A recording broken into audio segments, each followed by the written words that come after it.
Hello guys, and welcome to episode 4 of our New Year's full playthrough of Murder on the Orient Express. I'm TJ. The last episode was a flashback episode of sorts, thanks to this girl over here, Joanna Locke. She's a detective at Berkshire County in Massachusetts, and she was the one that... in the flashback, she was the one that was investigating the disappearance of Daisy Armstrong. And if you guys are familiar with the story of the Murder on the Orient Express,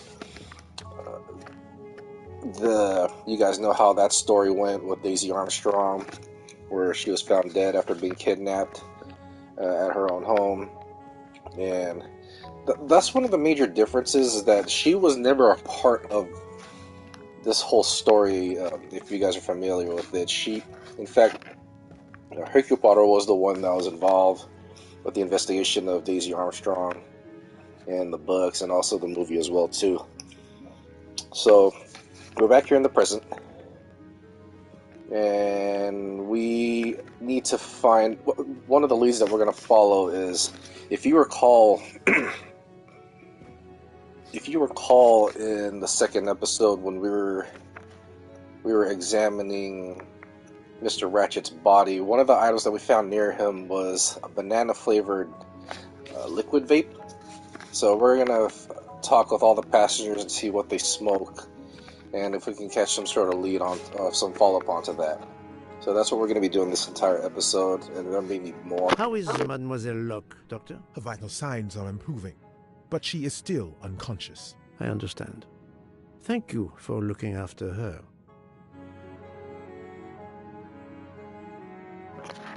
So that's what we're going to be doing in this episode. We'll see. This is, what, chapter 4? Hold on. 01. Yeah, this is chapter 4 of the entire story out of, I believe, 12 or 13 chapters. So we still got quite a bit of ways to go as far as the progression of the story. So, where shall we take ourselves?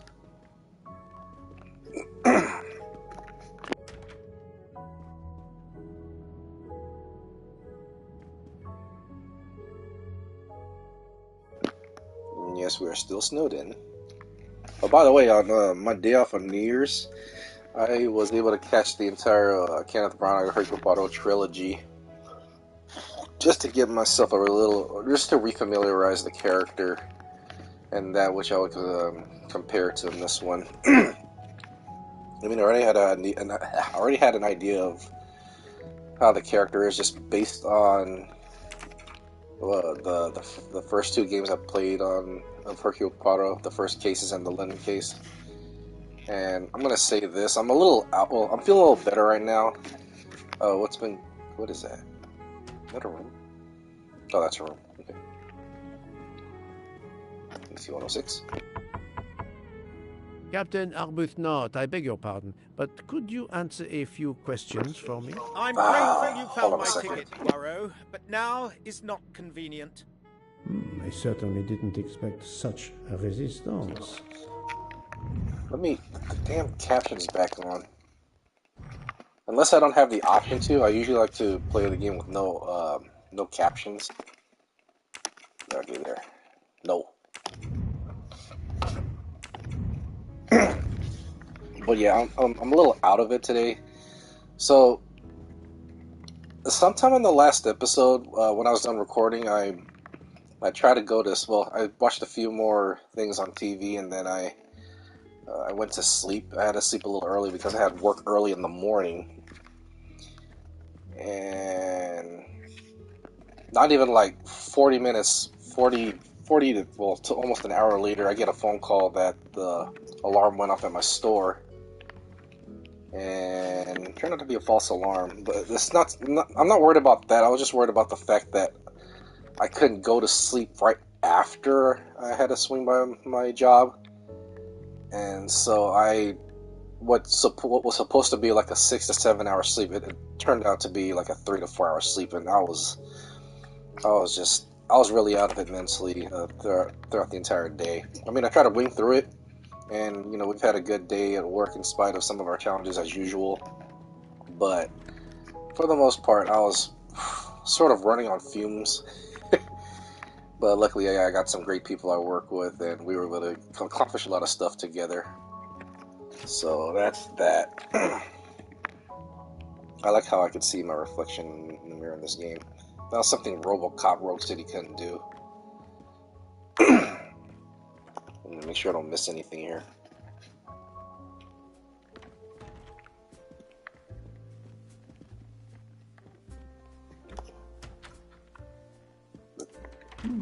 Most of the passengers pass by the bar during the day. They eat, drink, write. Maybe I can use this information for my investigation. Alright, let's find out what they smoke.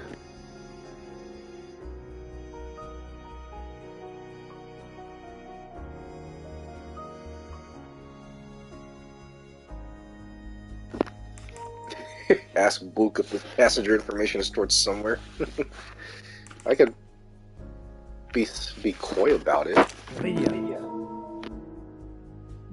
Yes, it could work. He appears to be an observant young man and serves the passengers regularly.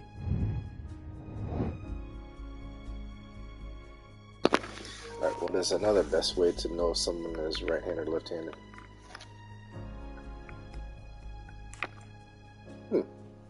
That's a good one right there. Fantastic. Yes, if I ask them to write something trivial, they may do it instinctively with their dominant hand. What is the best way to know? Another way to know if someone's left-handed or right-handed?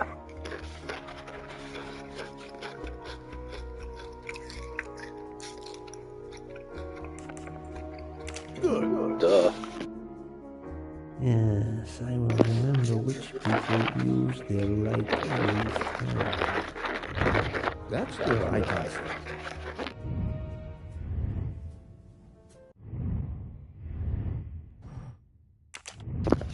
My God, hold on a second.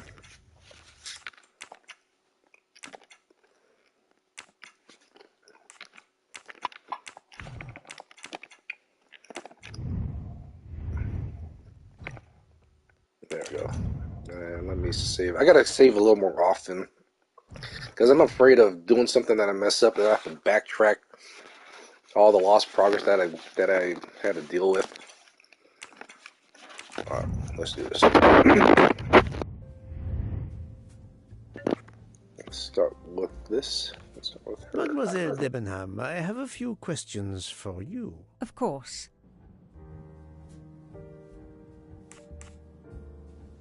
Let's start with your movements last night. There's little to tell. I went to bed and slept. Did you know the man who was killed? I saw him for the first time during lunch yesterday. Did you notice anything about him? Well, if I believed in auras, I might say he seemed dark. Would you mind writing your address on this paper for me? Not at all. That's it. Mademoiselle Debenham is right-handed.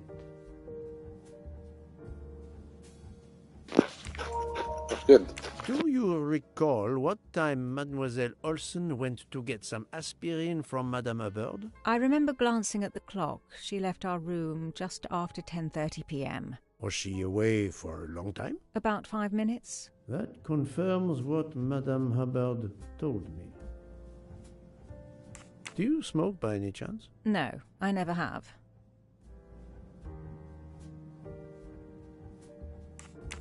Do you own a scarlet nightgown? No, it isn't mine. Whose then? I don't know. What do you mean? You do not say, I have no such thing. You say, it isn't mine, meaning that you know who it belongs to. Am I correct? Oh, I see. No. I woke up this morning about 5 a.m. with the feeling that the train had been standing still for a long time. I opened the door, and I saw someone in a scarlet kimono some way down the corridor. Her back was turned. It was impossible to see who it was. I understand. Thank you for your assistance, mademoiselle.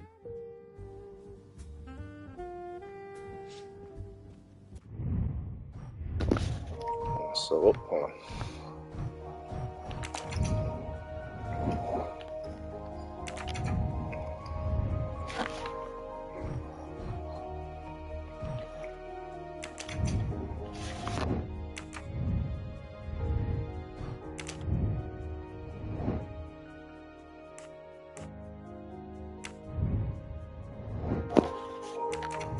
Guess we'll find out when I get to her.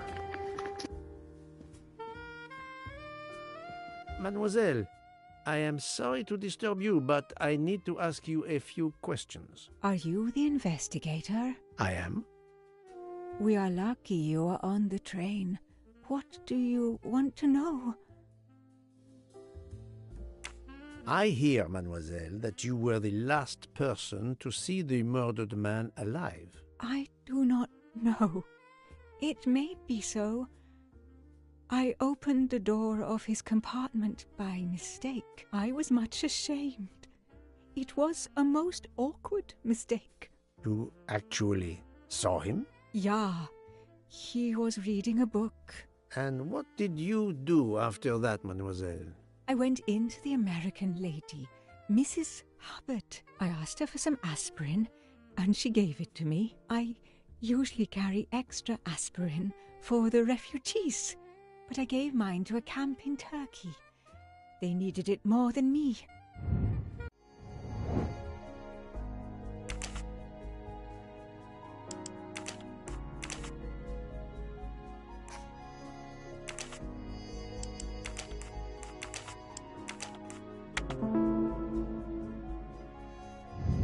Et voilà.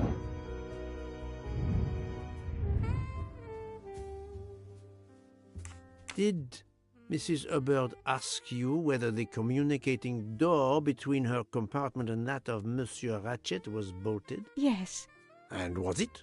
yes.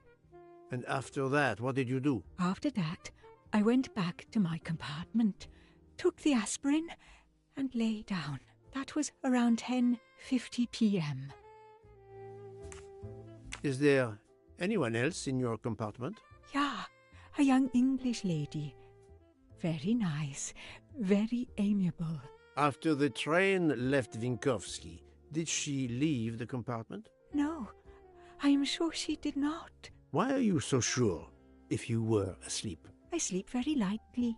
I am used to waking at a sound. I am sure that if she had come down from the berth above, I should have awakened. Did you yourself leave the compartment after that? Not until this morning. Do you have a scarlet silk kimono, mademoiselle? No, indeed. I have a good comfortable dressing gown of Jaeger material. Do you smoke, mademoiselle? No, I can't stand the smell of tobacco.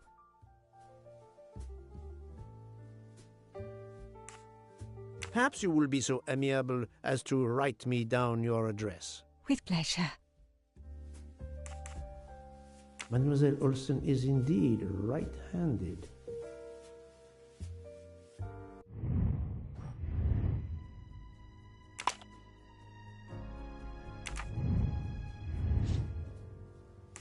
This was a very interesting conversation, mademoiselle. I thank you. If you have any other questions, I'll be in my compartment. Good luck, Mr. Poirot. That was an invitation.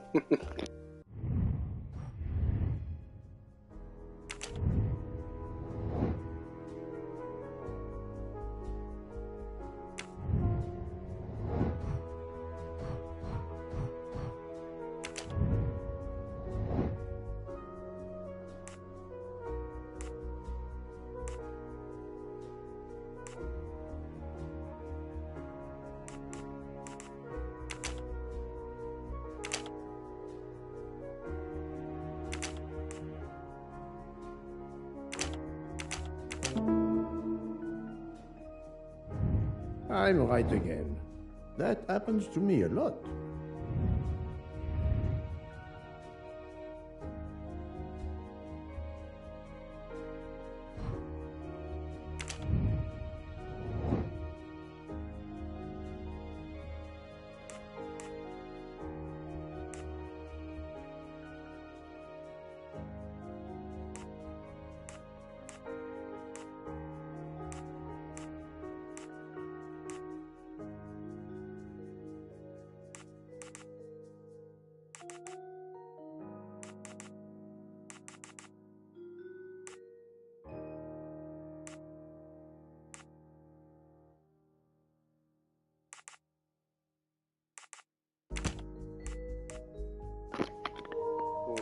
That has to be it.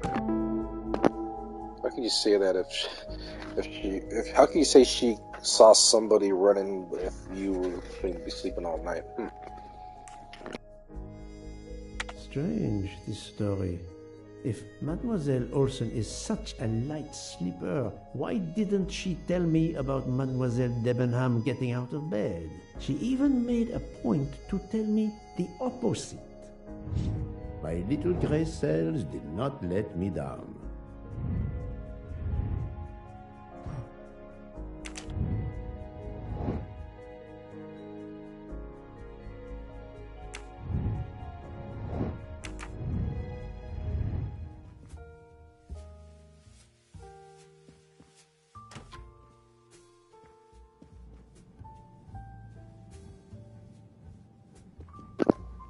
She's right-handed.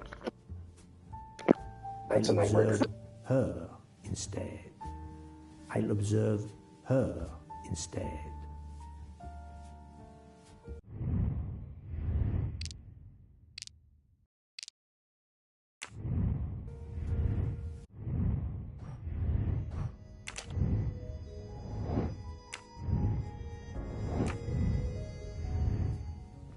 I'll keep an eye on them instead.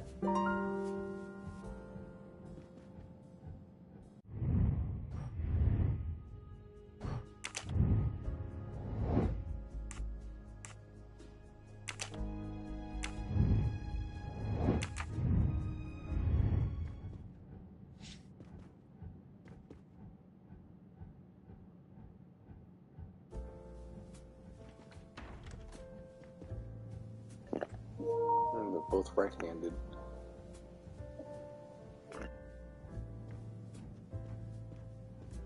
Monsieur Fauché, may I disturb you for a moment? Of course. How can I help? It is, of course, about the murder of Monsieur Ratchet. Can you tell me your movements last night? I understand. Yesterday evening, I took a break at Vinkovsky station with Hotaru. We then went to our quarters in the staff accommodations, a section of the luggage car. Freya was there, reading, and I went to bed right after. Freya is there now, I think, and Hotaru is in the kitchen. They can verify my story. What time was this? 11:30 p.m. or a bit after. The snow is beginning to fall heavily. I see. Thank you. Can you write your address on this paper, please? You want to pay me a visit? Who knows, Monsieur Fauché? He is right-handed, there can be no doubt.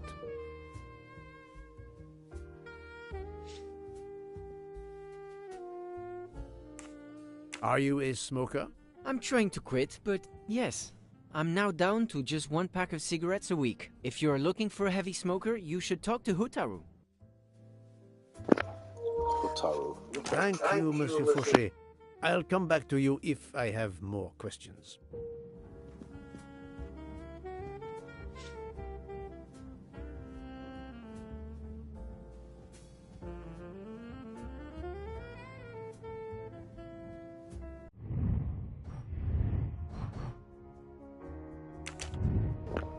They're all right-handed.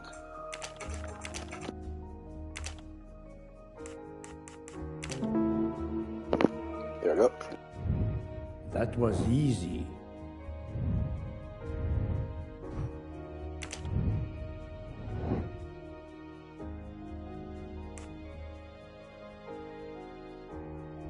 Nice.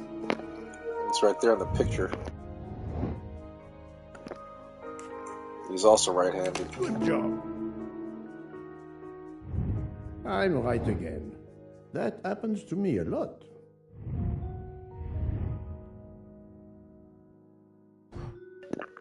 One thing I like about the way Mike creates the character of Hercule Poirot is that he definitely gives props to himself. I like that. Oh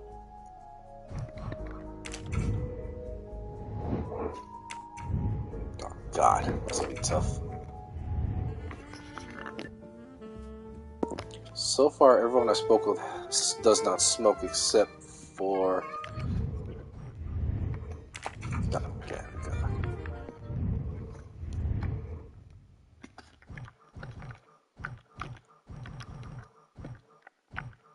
for Sean.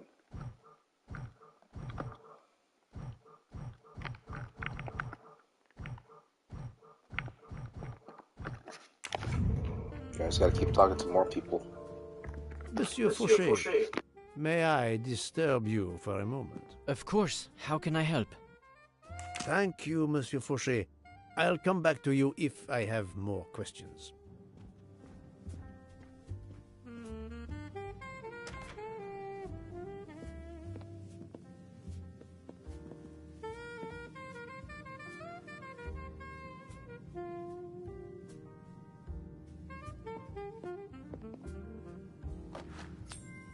You can never have too many of these.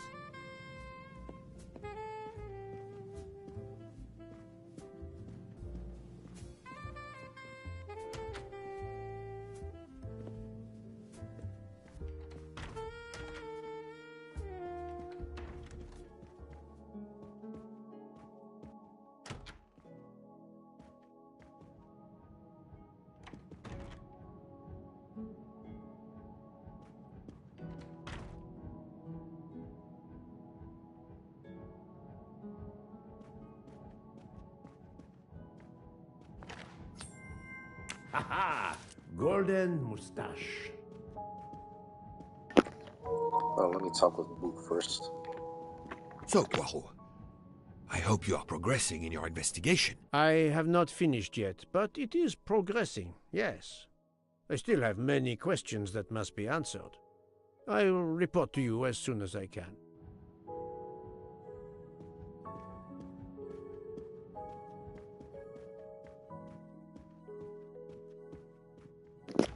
Is he okay? What's wrong with him?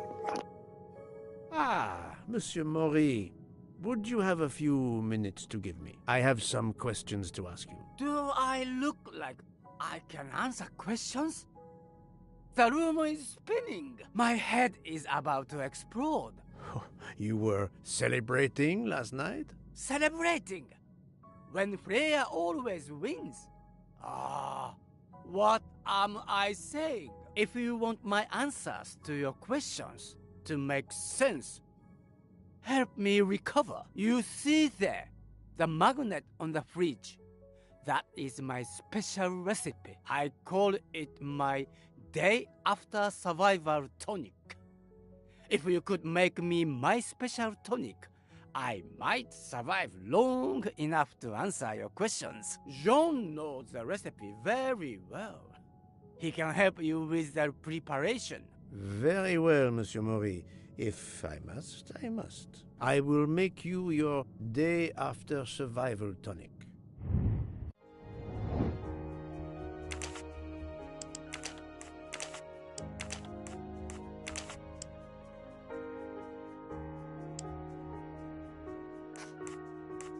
I do not think that's the right answer. Man, he looks good for a 55-year-old. That's the right answer.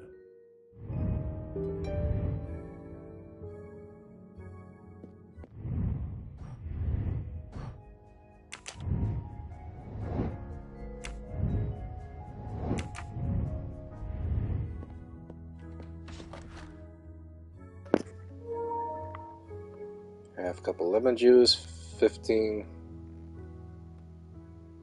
What? Ounces? Fresh sparkling water, 6 mint leaves, and 5 ounces of ginger juice. So lemon juice, sparkling water, mint leaves, and ginger juice. Lemon juice, ginger juice.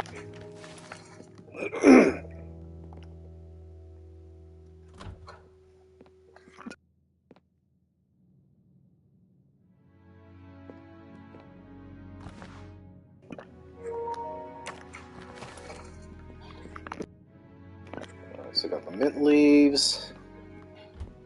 That has to be... Alright, so what's in here? That should be the sparkling water.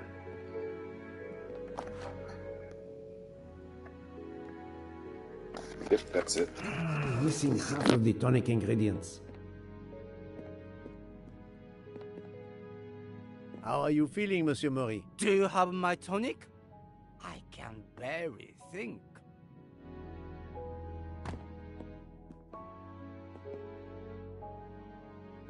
I can use this lemon squeezer to get juice if I find fruit. Okay, so I still need the lemon juice and the ginger. Oh, here. Gotta find some ginger juice. It has to be somewhere in this kitchen here. Aha! Ginger. Alright, let's start this. Ooh, I get to do this on my own.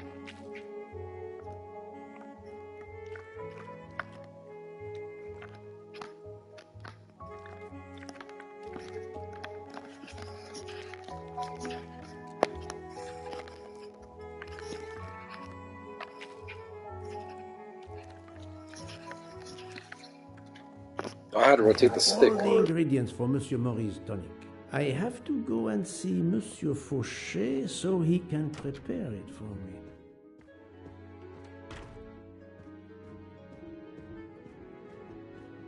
So, Poirot, I hope you are progressing in your investigation. I have not finished yet, but it is progressing, yes. I still have many questions that must be answered. I will report to you as soon as I can.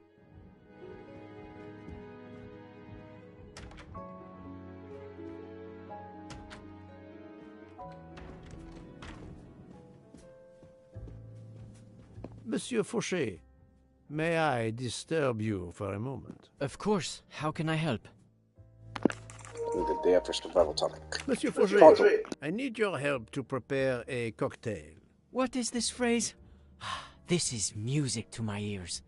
What can I fix for you? A mojito? A gin and tonic? Or perhaps a martini? Shaken, not stirred?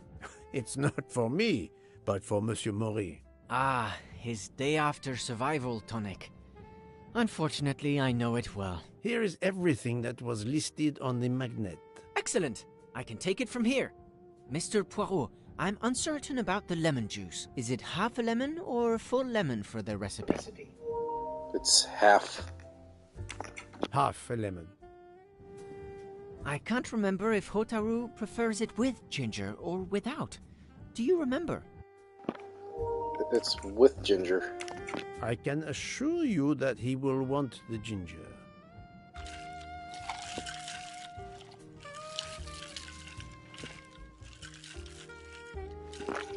Man, it is really pouring out there.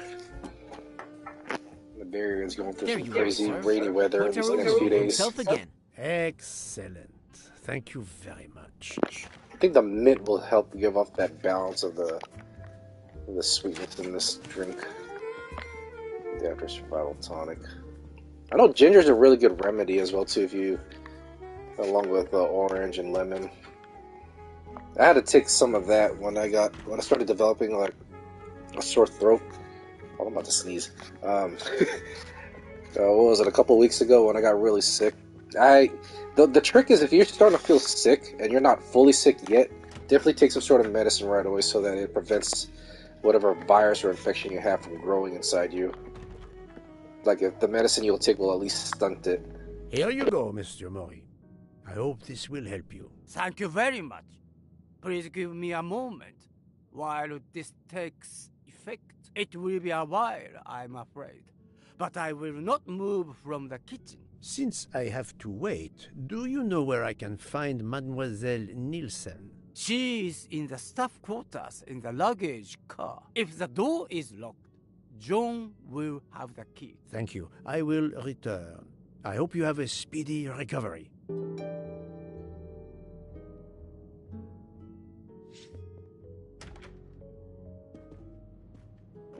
Yeah, let me save. Yeah, I forgot to save a little more often.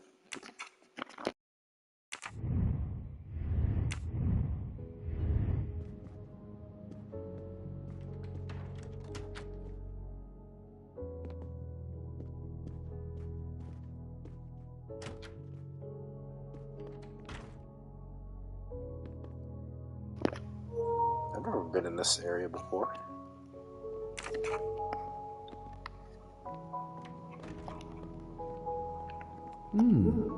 It's locked.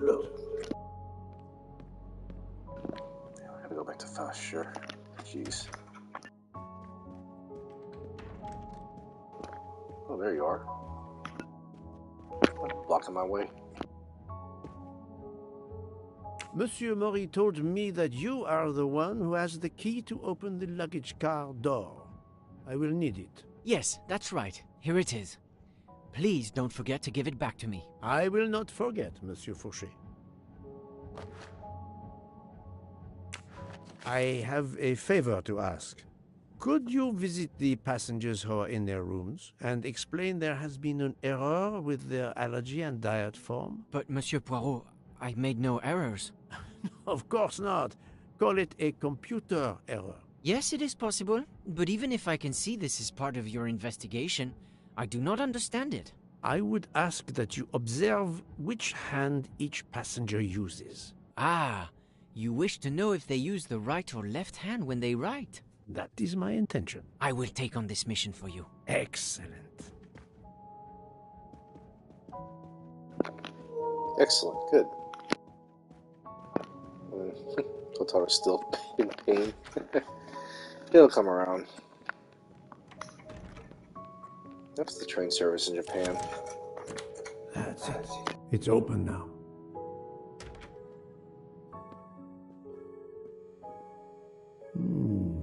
Empty rum bottles.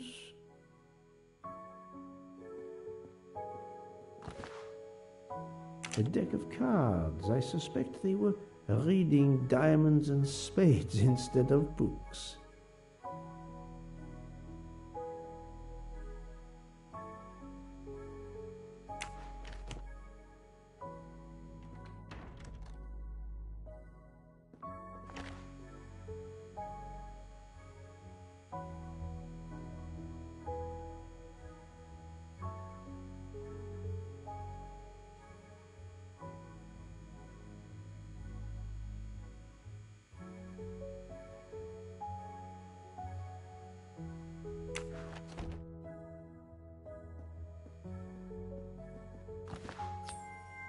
Another golden mustache and treasure. Got all three, nice. What are you doing here? Hello, Mademoiselle Nielsen. May I ask you a few questions? I don't have a minute. My career is ruined, and it's not my fault. But how did this terrible thing come to pass? My supplies, passenger luggage, our living space. There is so little room. I gave the cargo handlers in Istanbul strict instructions how to stack my crates containing the ingredients I need for my desserts, so as one box is used up, it can be discarded. And these fools of cargo handlers did not follow your instructions? Ignored completely. I have 4 crates that must be moved from there to here to correct the order they are stacked. But placing the wrong crate on top of a smaller crate will crush it, its contents, and my career. Calm yourself, mademoiselle. I understand. So, the problem is these 4 crates must be moved there, but carefully. Yes. I have to move these 4 boxes from this location to here. But there is not much space to move the boxes, and I have to be careful never to put a bigger box on top of a smaller one, or the smaller crate will be destroyed. The problem is clear. I shall assist you. What the hell?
It's gonna take a moment. I know what to do.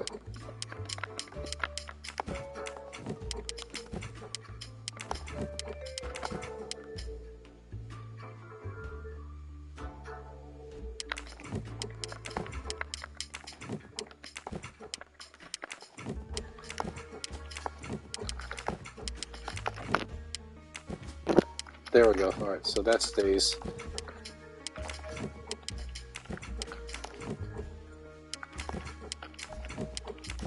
There we go. Alright, simple. And there you go. Et voilà! You are a lifesaver. Or at least, a dessert saver. Thank you, thank you. I will gladly answer your questions.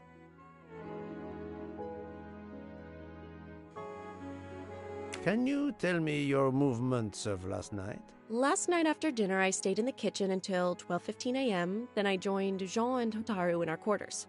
Then all of us read quietly in our beds until we fell asleep. A very studious staff. However, Monsieur Mori doesn't seem to have followed the same literary pursuit as the others. And these rum bottles, do they have something to do with his hangover?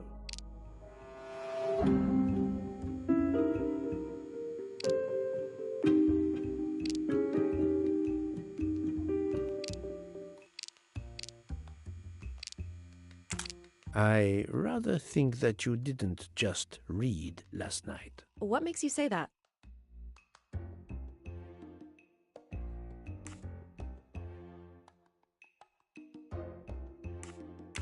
That deck of cards.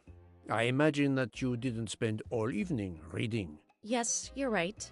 We played a little last night, but it wasn't long. Nobody really wanted to. Knowing about the card game does not seem to further my investigation. The empty rum bottles.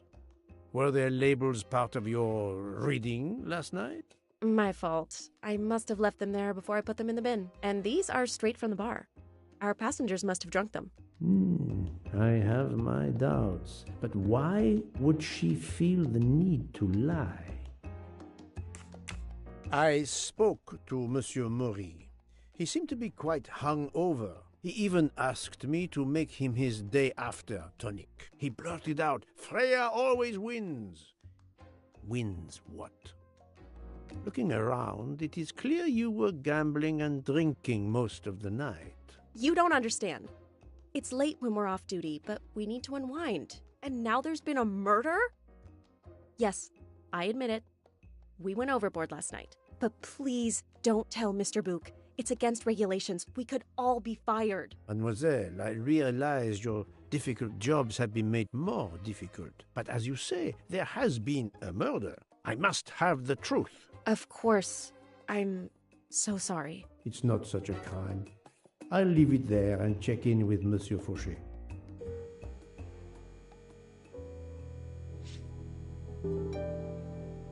Would you mind writing your address on this paper?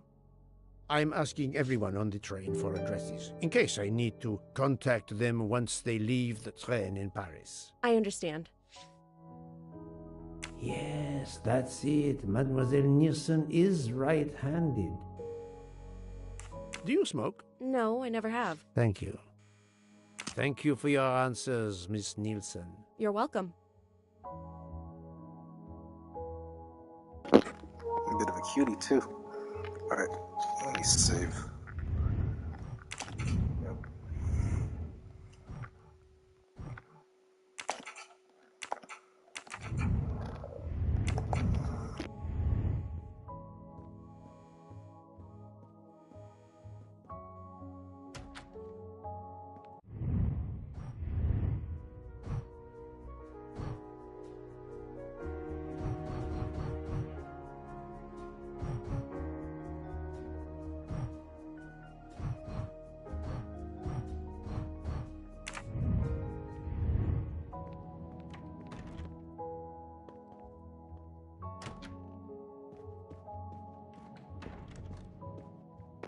Are you feeling better now? Okay. How are you? It's better. Thank you. Then may I ask you some questions? It will not take long. Quickly, please. I have hungry passengers to feed. Très bien. Can you tell me your movements last night? Oh, nothing special. When I went off duty, I joined John and Freya in a compartment. I read for a short while, then went to bed early. Reading? I'm not sure you have recovered enough to tell me the truth. Don't waste what little energy you have recovered to lie, Monsieur Mori. Yes, sorry, Mr. Poirot. You're right. It obviously wasn't reading that made my head hurt like that.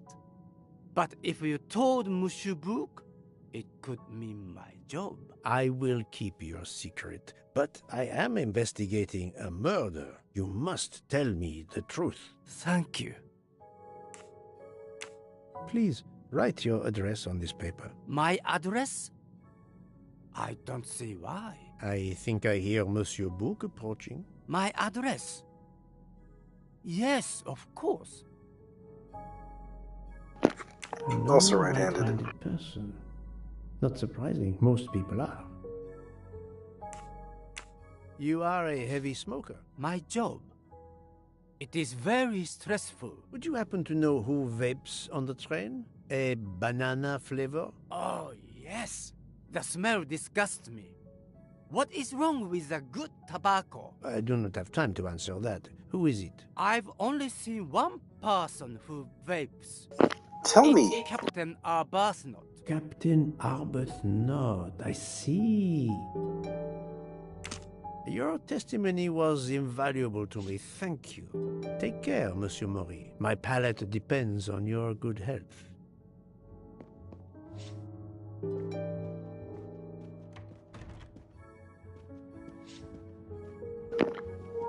Alright, let's talk with him real quick. Here is your key. Thank you very much. My pleasure. About the little favor I asked of you. Aha, but of course. I was able to get new allergy forms from guests who were in their compartments. Monsieur McQueen, Monsieur Masterman, Count and Countess Andreni, they are all right-handed. I also asked Princess Dragomirov, but she had her assistant, Madame Schmidt, sign for her.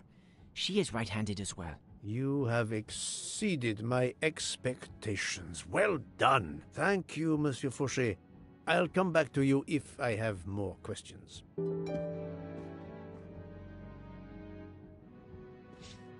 So, Poirot, I hope you are progressing in your investigation. I have not finished yet, but it is progressing, yes. I still have many questions that must be answered. I will report to you as soon as I can.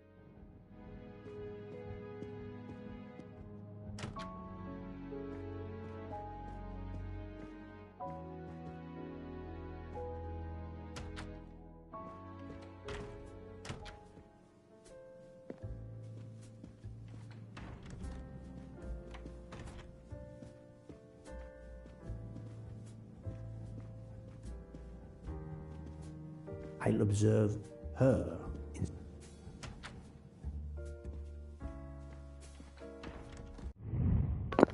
So I still need to talk with Ms. Olsen and Captain Arbuthnot.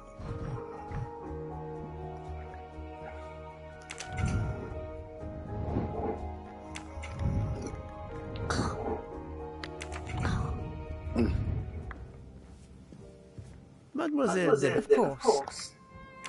thank you for your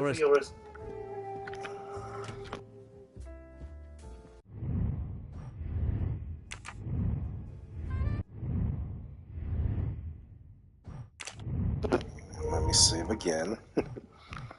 We got a lot going on here.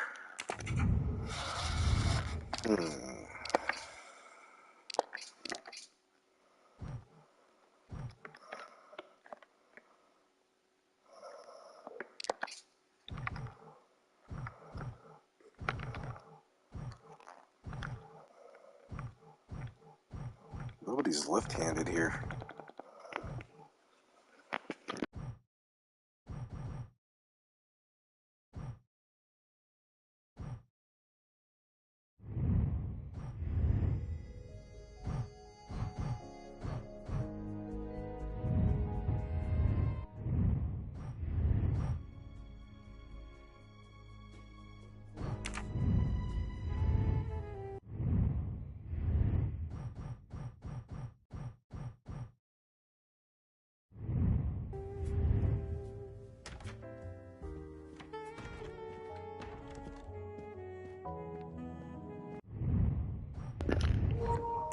Wait, what room is Mrs. Olsen in? Or Miss Olsen in? Excuse me.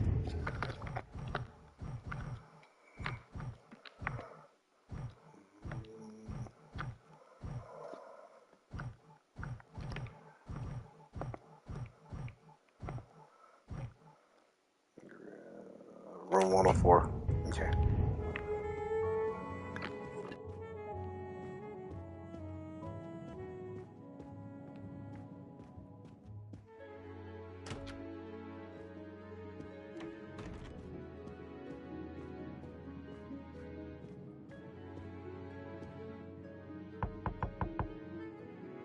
Pardon this intrusion, Mademoiselle Olsen, but something you told me earlier confuses me. Oh, please, come in.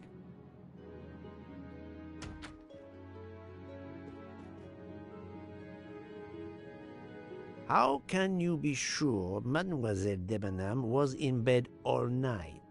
As I told you, I am a very light sleeper. The slightest noise wakes me up. If Fraulein Debenham had gotten out of her bed, I would have heard her. I got up this morning around 8 a.m. She was sleeping soundly.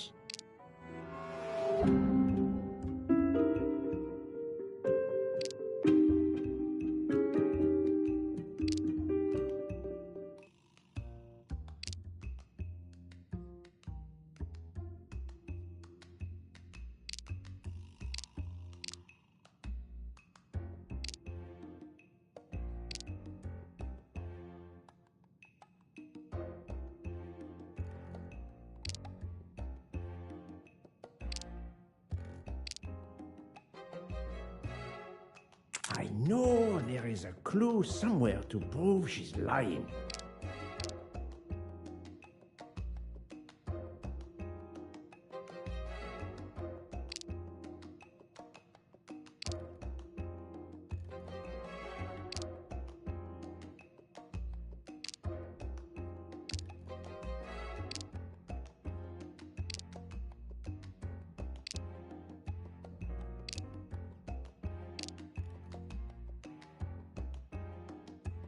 Are you certain you would have heard her?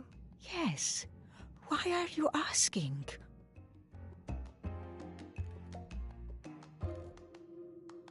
I spoke to Mademoiselle Debenham and she told me that she got up around 5 o'clock in the morning. She opened the door and looked down the corridor. It was then that she saw a woman in a red kimono. How do you explain that? I think I must have been sleeping very soundly not to have heard it. Oh, but does that make me a suspect? I am not accusing anyone, mademoiselle. Do not worry. I am just trying to determine what happened last night. Thank you for your testimony.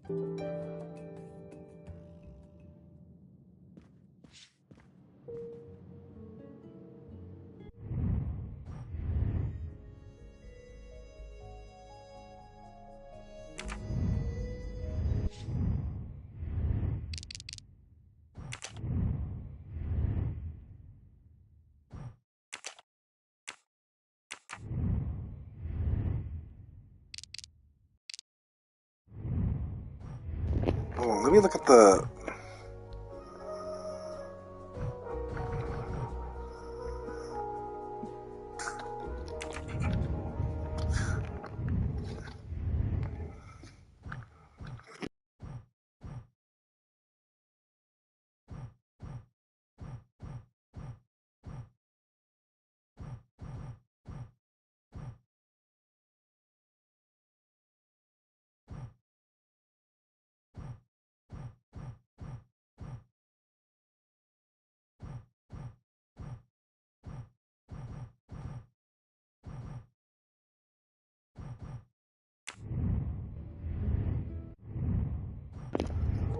Let's just this out real quick.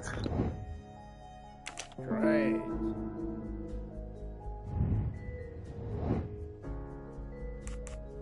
Adequate. He smokes. He does not. No. Not good. Are you a smoker? Yes, sir. I have a cigarette now and then to relax. Oh, I forgot to press square. Nice.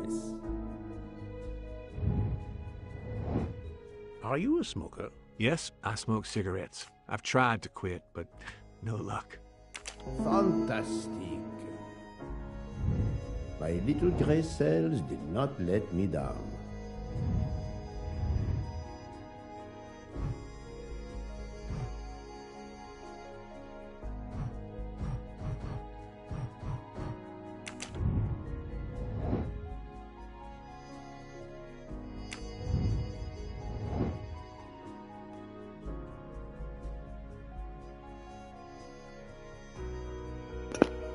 So Arbuthnot is last.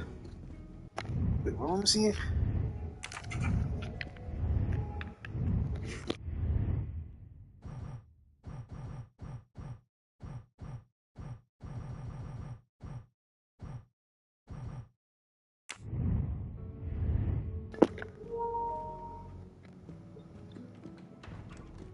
Here we go. Captain Arbuthnot, I know that you are the only person on this train to smoke e-cigarettes. We found a vial of e-liquid at the crime scene. Will you talk to me about this, or should I pass on what I've learned to the police?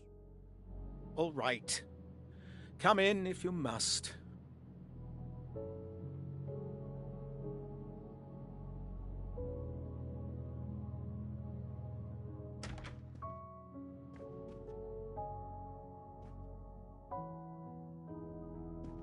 I have just a few questions for you. Very well. Let's hear them. The young English lady, Mademoiselle Debenham, was at the Tocatlian Hotel. Perhaps you met her there? We exchanged a few words. Fellow Brits abroad, that sort of thing. What can you tell me about Mademoiselle Debenham?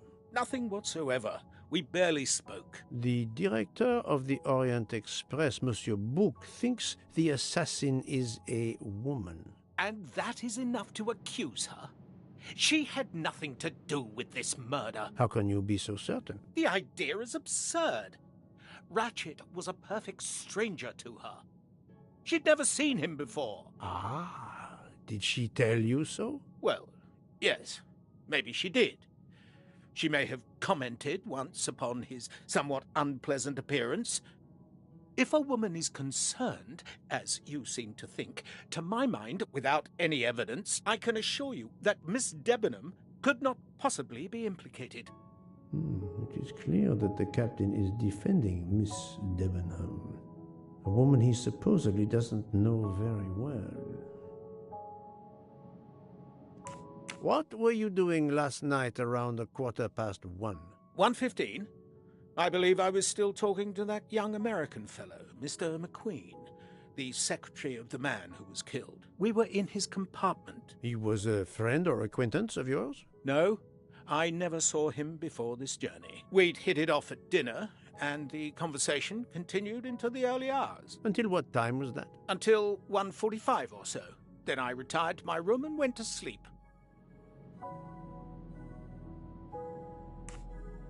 There is nothing you can recall last night that in any way struck you as suspicious? It's nothing. A mere detail. Allow me to be the judge. Well, before returning to my room, I went to the lounge car to get a glass of water. When I was passing through the first-class corridor, I noticed that the door, which is just after your room, 201, was not quite closed, and the person who was inside peered out in a furtive sort of way. Then he closed the door quickly. I know there's nothing in that, but it was the furtive way it was done that caught my attention. Struck me as a bit odd. I understand.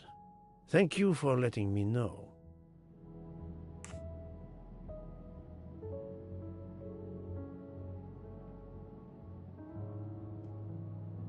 Could you write down your address here, please? My address? If you insist. Also right-handed. This man is right-handed.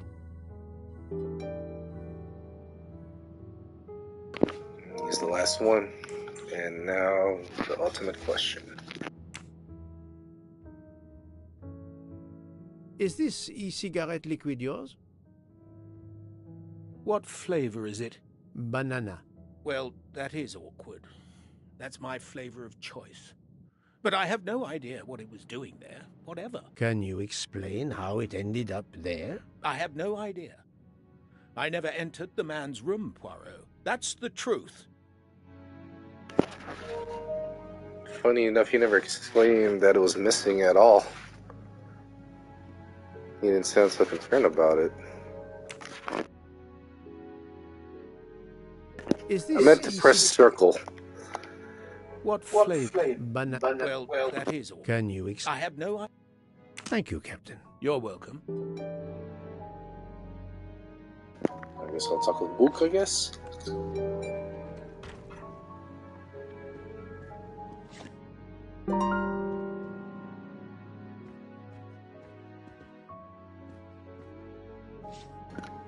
I'll go to my room for a moment.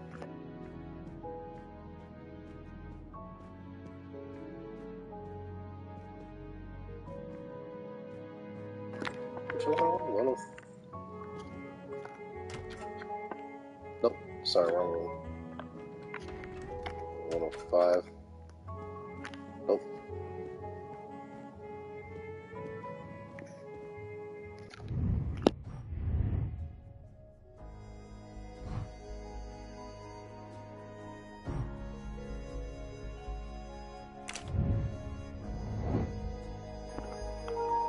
Damn.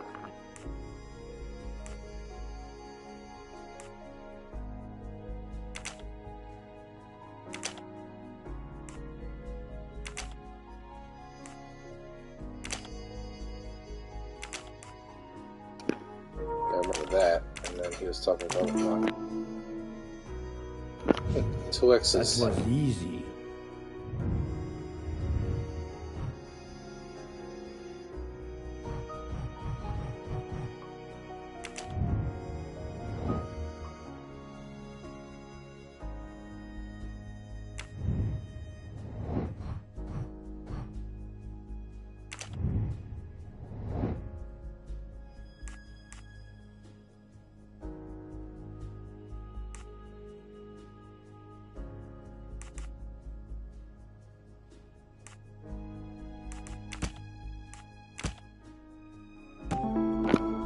That's simple enough.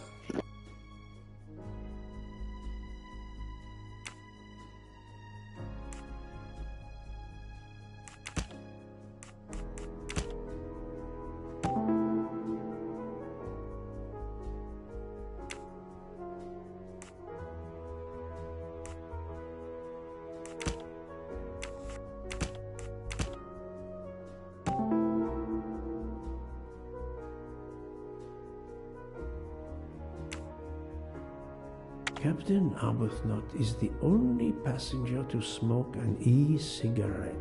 Even if this liquid in Ratchet's room is a solid clue, he has an alibi. I cannot accuse him without any other proof. Et voilà.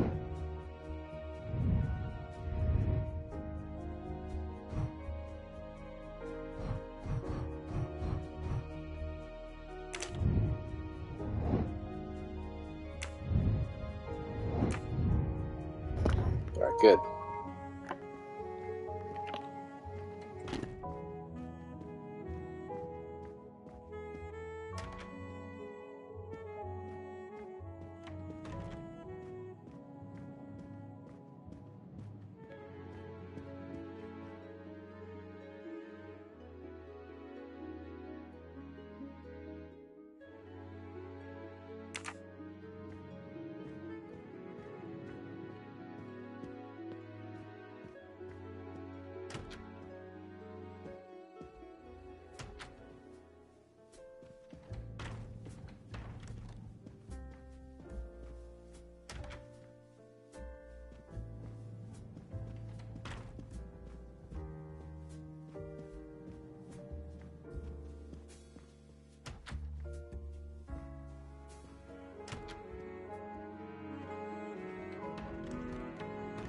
So, Poirot, I hope you are progressing in your investigation.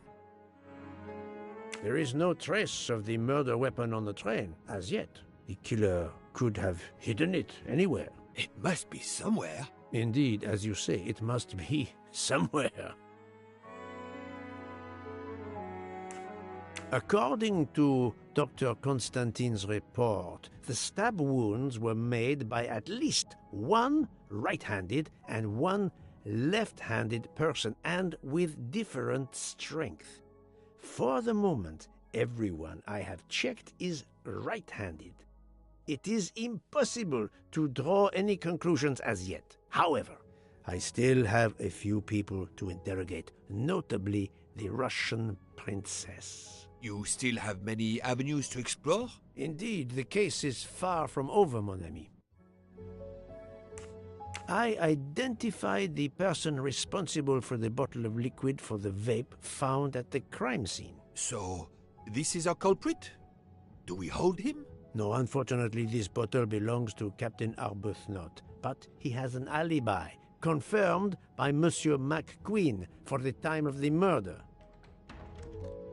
Monsieur Bouc, Monsieur Poirot. Michel, calm down. But it's Mrs. Hubbard. She says she found the murder weapon in her room. She's very upset. Let's go, Poirot.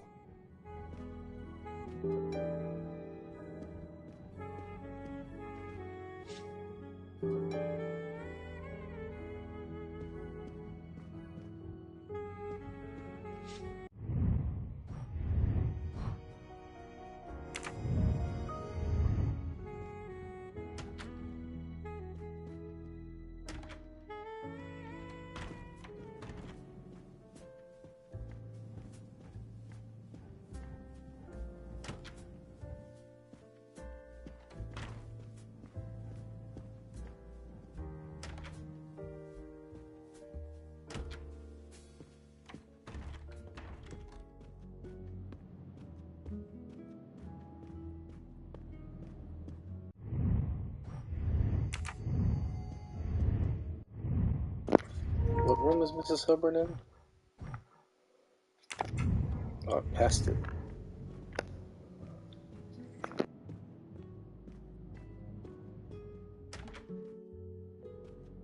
I demand to be allowed to leave this train! Madame, we are in the mountains, trapped in a snowdrift. Stating the obvious, there is a murderer among us. He had the audacity to hide his weapon in my room. Please, Madame Hubbard, take a deep breath and tell us what occurred. Where did you find the knife?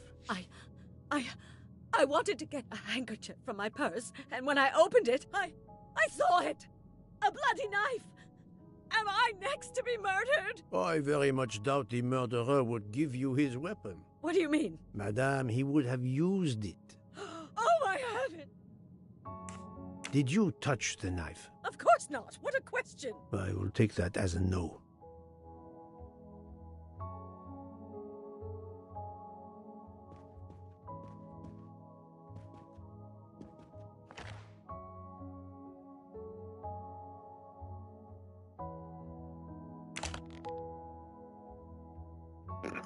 Holy shit. Looks like a kitchen knife.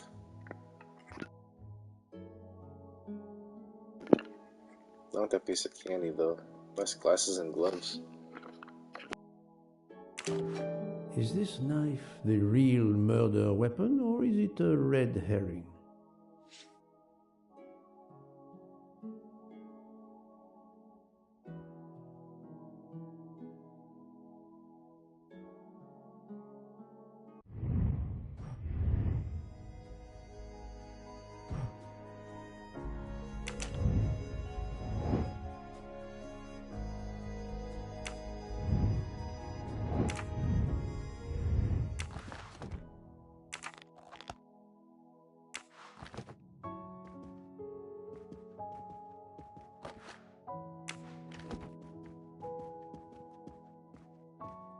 Mrs. Hubbard is distraught, Poirot.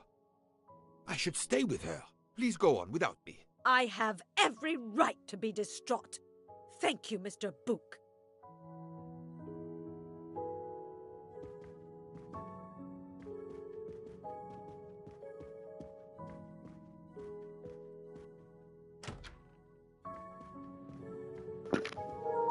go back to my room.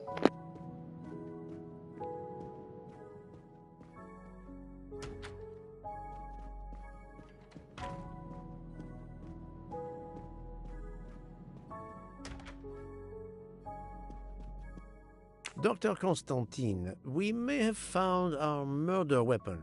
We need to make certain. There is a pretty quick way to be sure. I have estimated the depth of the wounds. You can easily find the depth of each wound by comparing the width. There are 5 of them that I am not sure about. Test them, and then we will compare our results. I will do as you say, Doctor. Holy shit. I must compare the size of the wounds to the width of the blade knife.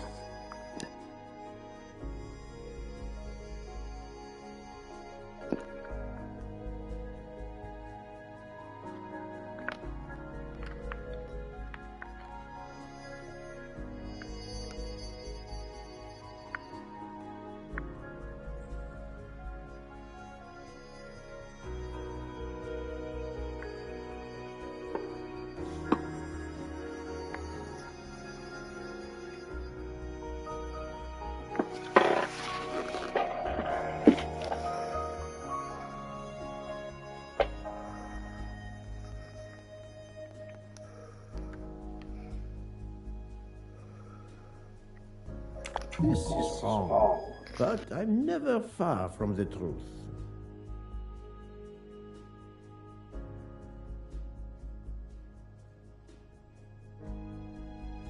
No, not good.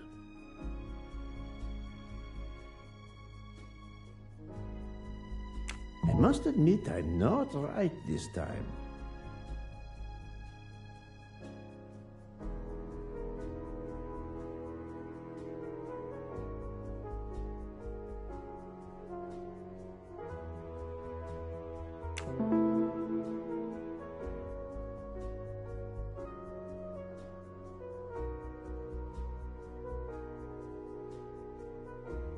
I do not think that's the right answer.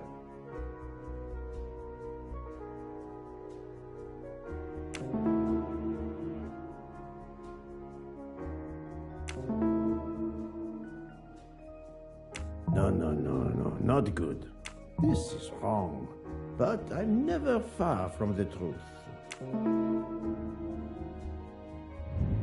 Et voilà. What do you think? A bit tricky. Is this knife really the murder weapon? There can be no doubt. You found the same depths as the estimate I made during the preliminary autopsy. I can assure you that you hold in your hands the weapon that took Ratchet's life.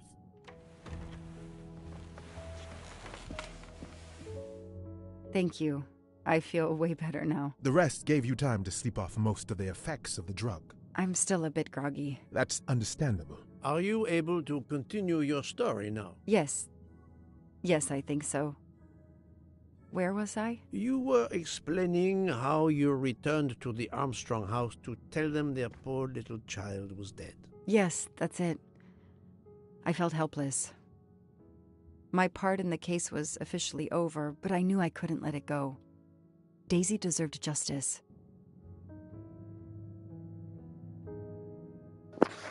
Good. Just finished chapter 4. 2 days later, I returned to the Armstrong house to tell them Daisy would be released soon for burial. I was angry with myself that I couldn't bring them better news. I wasn't prepared for more tragedy. Yeah,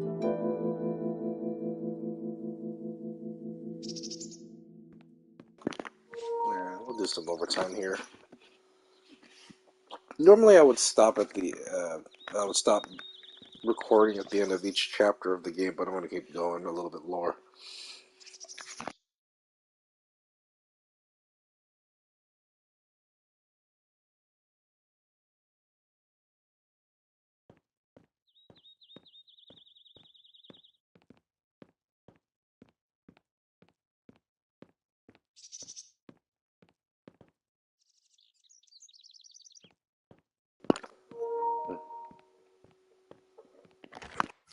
Help yourself, Joanna. You earned it. Very good.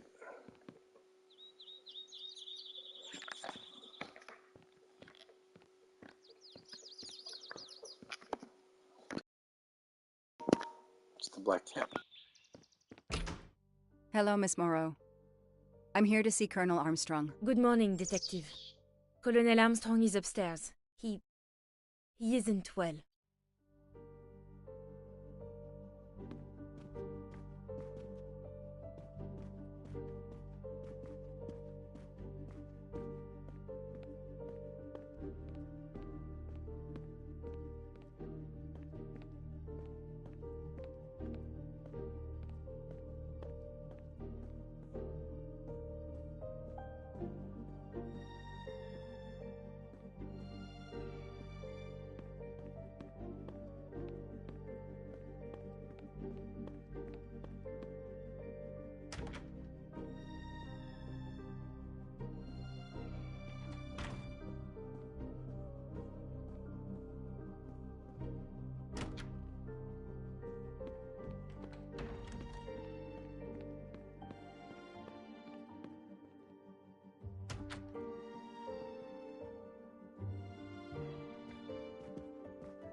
Nothing's been touched. It's as if Daisy might walk in at any moment and begin to play. Good morning, Colonel Armstrong. Is your wife here? Here? No, Sonia is not here. Always one step behind. She died of a miscarriage last night. My wife, Daisy, and our baby. My whole family is gone. I'm so sorry. I came straight here this morning. I received word that you can arrange for Daisy to be returned to you for burial. I didn't know. Well, then, now you don't have to come back. I can arrange for Daisy, my wife, and our unborn child to be buried all at once. Very efficient. Being a military man, I can appreciate efficiency. I know how hard this must be for you. No, you don't know. I don't want your sympathy. I want you to do your bloody job and catch the creature that did this. I know you won't believe me, but I swear to you, I will find who did this. If it takes me to the far corners of the earth, I will find them. Then go. Please go now. Go find them.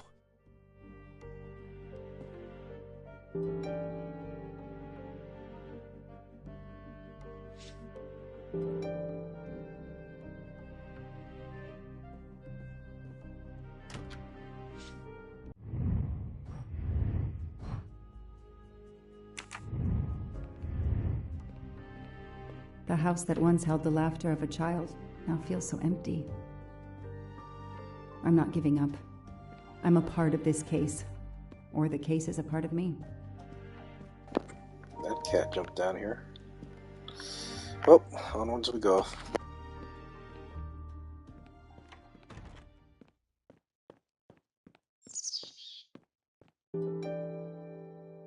All units, Hike is in the vicinity of the cabin where Daisy Armstrong was found, spotted a pickup truck drive through the barricade tape, and then head up the dirt road toward where the subject cabin is located. Any car nearby who can respond? Unit 28, we can respond, but we're a ways away. Dispatch, this is 11. I'm on it. Copy that. 11, you're good to go. Copy that.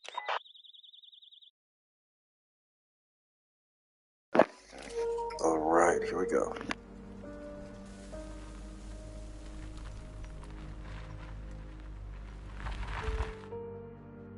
Okay, there's the pickup.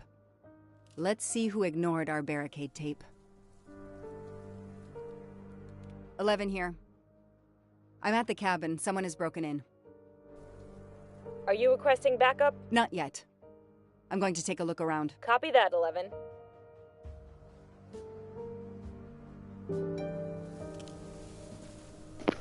You know, we're going to stop over here. We got some good progress in the story from Poirot's side, as well as going back to what Detective Locke encountered in her investigation of Daisy Armstrong. So the next episode, I might do it pretty soon. I'm going to take a quick break. But we will see who broke into the crime scene of Daisy Armstrong. So I'll see you guys in episode 5 real soon. See you guys later.